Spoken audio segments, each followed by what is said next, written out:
Ladies and gentlemen, welcome back to the channel. Today is a special episode because I had the privilege to see the unfolding and the debut of a beautiful car created by Daniel Arsham and Greg Anastopoulos.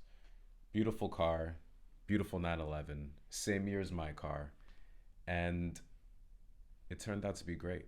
In the beginning, I had my hesitation because they had started with the bare shell of a virtually perfect black on black 911.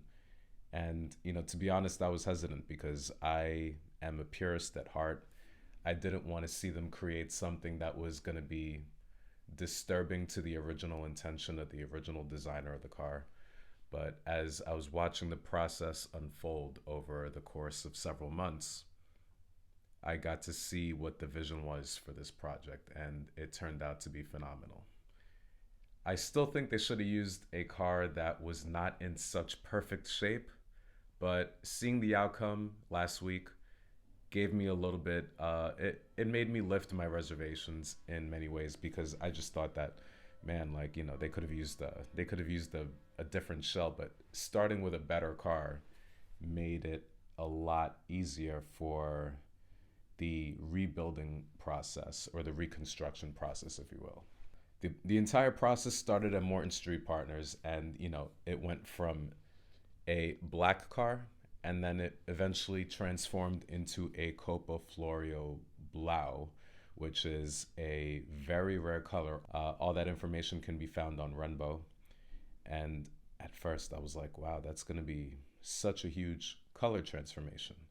And just seeing it unfold over time just made it a little bit nicer, and it made it a little bit cooler because it was not a color that was offered in 1988, but it fit the bill in terms of having a car that really complemented the body lines.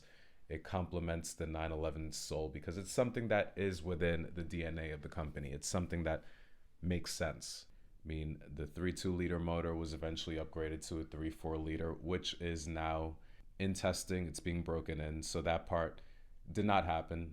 One of the things that I really liked a lot was seeing the interior transform into what it was.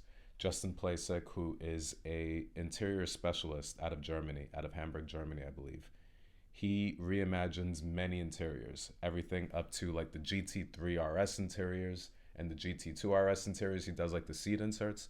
But for this specific project, he basically became the Porsche exclusive manufacturer and did like a Sonderwunsch approach and just redid the entire car in leather. So every surface is covered in leather. So it's not only the steering wheel, but even the turn signal stalk was wrapped in leather. The wiper operation lever was covered in leather. The entire center console that houses the floor-mounted G50 transmission stick shift lever was all covered in leather.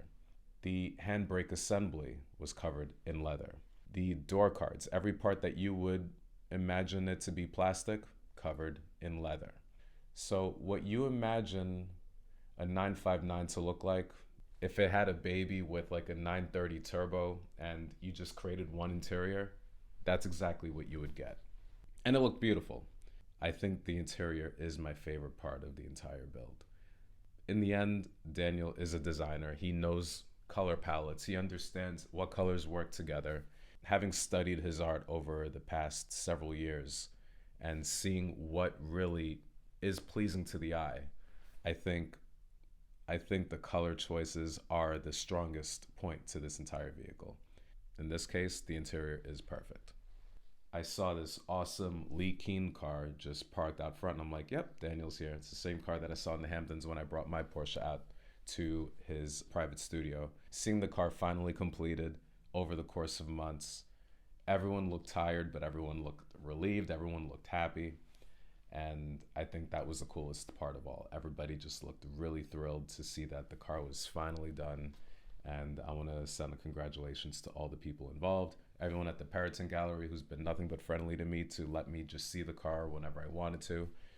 Everyone at the Morton Street Partners, everybody was super awesome throughout the whole process, like letting me walk around the car, look at all the details that were dismantled.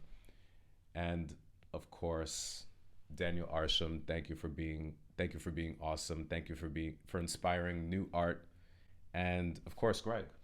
Greg has been a friend, so thank you to all of those people involved and letting me get access to this car and seeing it up close and personal. So thank you very much, and I'll talk to you guys later on to the next episode.